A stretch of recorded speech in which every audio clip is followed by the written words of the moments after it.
미국 워싱턴주 페더릴웨이의 페더릴웨이 고등학교 앞에는 위령비가 하나 있습니다. 1991년 당시 학교 학생이었던 사라 바보로의 안타까운 사연을 기리기 위해 학교 측에서 위령비를 만든 것이었습니다.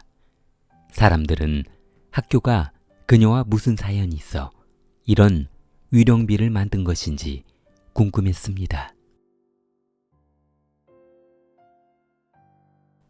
1991년 12월 14일 오전 9시 40분 두 소녀는 학교에 등교하기 위해 집을 나섰습니다. 늦잠을 자는 바람에 등교 시간이 지각하게 된 소년들은 평상시에 가던 길로 가지 않고 지름길로 가기로 했습니다.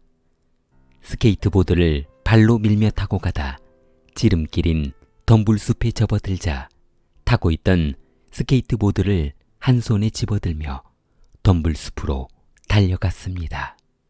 그런데 한참을 달려가던 소년들은 깜짝 놀랐습니다. 약 10여 미터 앞에서 갑자기 부스럭거린 소리가 들리더니 한 남성이 제 방 앞에 쪼그리고 앉아 무엇인가 하는 듯 했습니다. 유심히 바라보니 남성은 바닥에 움직이지 않고 누워있는 여성의 위에 무릎을 꿇고 올라타 있었습니다. 쪼그리고 있던 남성은 인기척이 들리자 벌떡 일어나 빠른 걸음으로 걸어갔는데 혹시 본인을 따라올 것이 걱정이 되었는지 자꾸만 뒤를 바라보며 걸어가는 모습이 왠지 수상한 것 같았습니다. 호기심이 생긴 소년들은 그 남성이 사라지고 그가 머물던 자리에 가보기로 했습니다. 그 남성이 머문 곳에 다가간 소년들은 모래 속에 파묻히다만 여성을 발견했는데 반나체의 사람의 것으로 의심되는 신체 일부를 발견했습니다.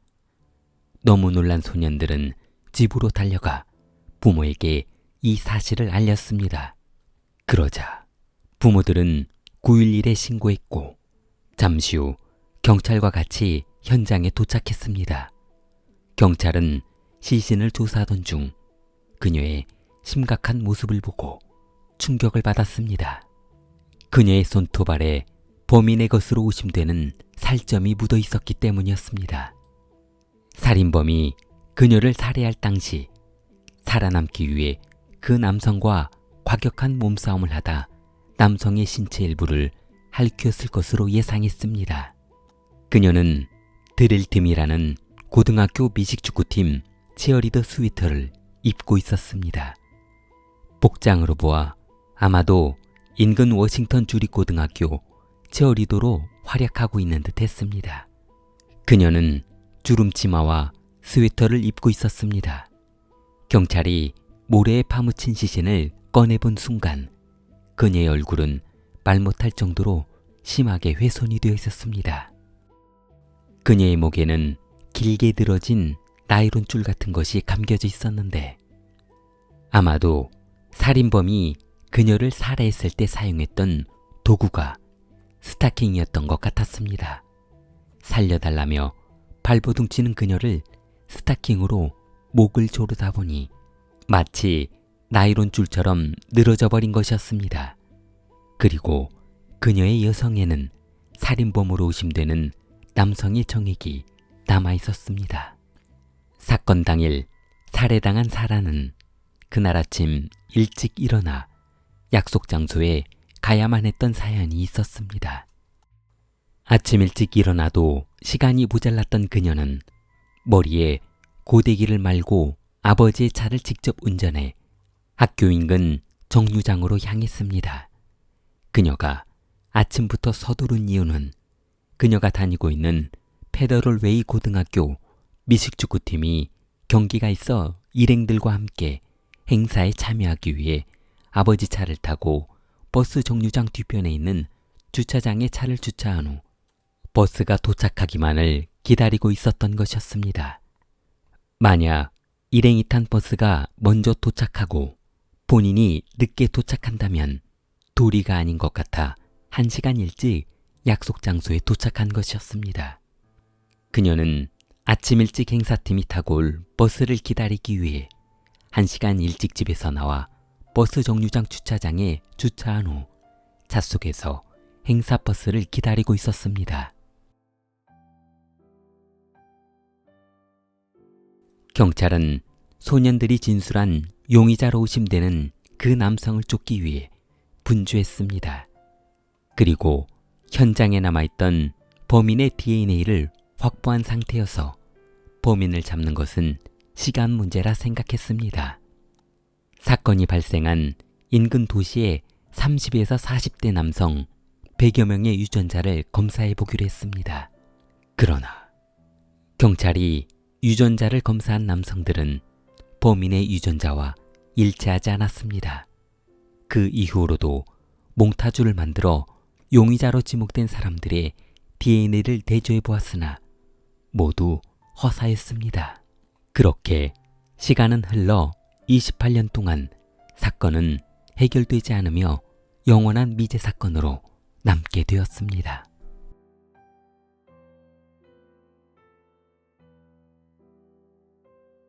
미 정부는 수년에 걸쳐 그동안 중범죄로 유죄 판결을 받은 범죄자들의 DNA 프로필 데이터베이스를 구축하기로 했습니다. 일명 유전자 계보학을 구축하기로 했습니다.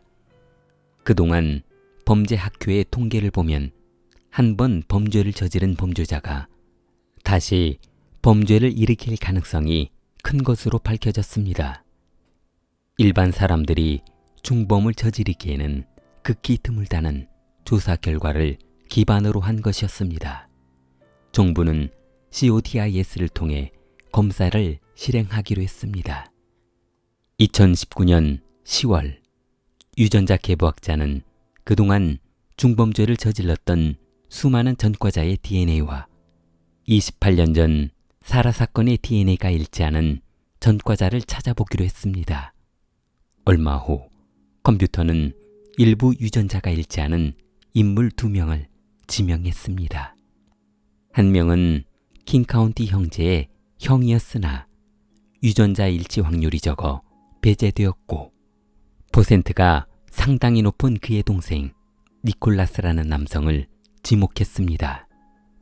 니콜라스는 출소한 지 얼마 안 되는 전과자였습니다. 니콜라스라는 남성은 당시 나이가 27세였는데 1983년 12월에 페더럴웨이 고등학교에서 여학생을 여성폭행하려다 적발이 되어 검거되었고 그 사건으로 징역 10년형을 선고받았습니다. 그러나 니콜라스는 3년만 복역하고 출소했습니다. 장기 징역을 선고받은 자가 어떻게 이렇게 모범수로 3년만을 복역하고 일찍 출소를 해서 또 다른 범죄를 일으킬 수 있었는지 의문이었습니다.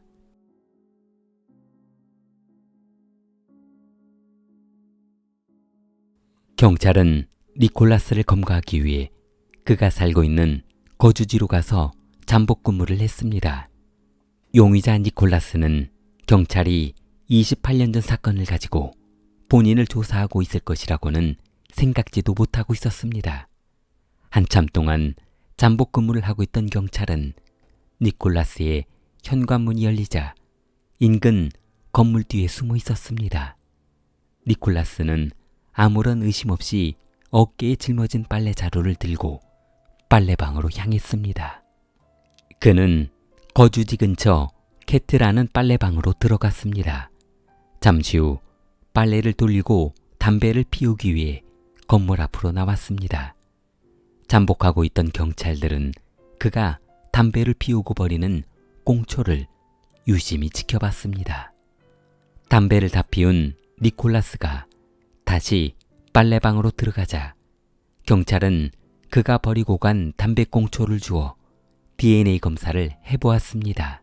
그러자 28년 전 범인이 사라의 몸에 남기고 간 유전자와 일치했습니다. 28년 전 니콜라스는 사건 발생 당일 버스 정류장 뒤편 주차장에 주차하고 있던 사라의 차를 유심히 지켜봤습니다. 승용차가 주차장에 주차를 했는데 시동을 걸어놓은 채 내리지도 않고 가만히 있는 것이었습니다. 니콜라스는 분명 차 속에 있는 사람이 누군가를 기다리고 있다는 것을 짐작했고 조심스럽게 차량에 탑승한 남성이 남성인지 여성인지 확인해 보기 위해 최대한 어리숙하게 하고 주차된 차 내부를 기웃거렸습니다. 그는 사라의 차에 다가가 운전석 창문을 내려보라며 불쌍한 척한 것이었습니다. 니콜라스는 사라에게 잠시 운전석 창문을 내려 본인의 말을 들어보라며 사정한 것이었습니다. 그러자 사라가 창문을 내리자마자 그는 돌변해 한 손에 들고 있었던 칼을 그녀의 목에 들이대며 창문을 열어보라고 했던 것이었습니다.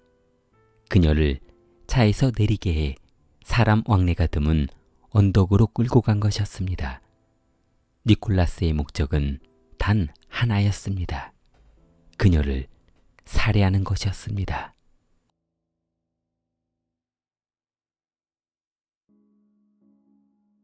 니콜라스는 법정에서 판결을 기다리고 있었습니다.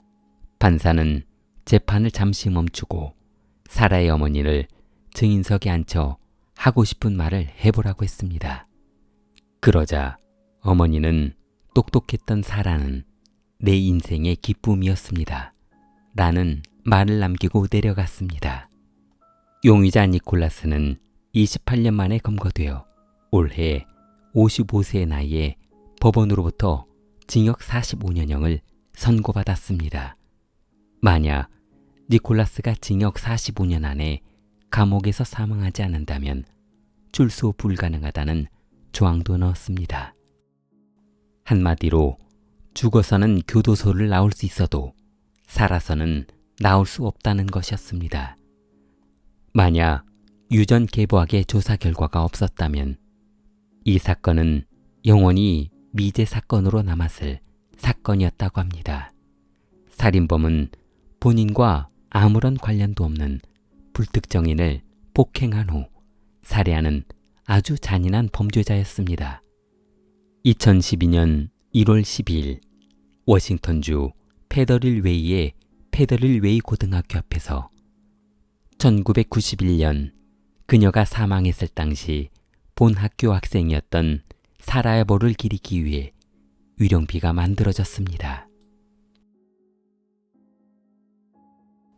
좋아요, 구독 부탁합니다. 킬리였습니다.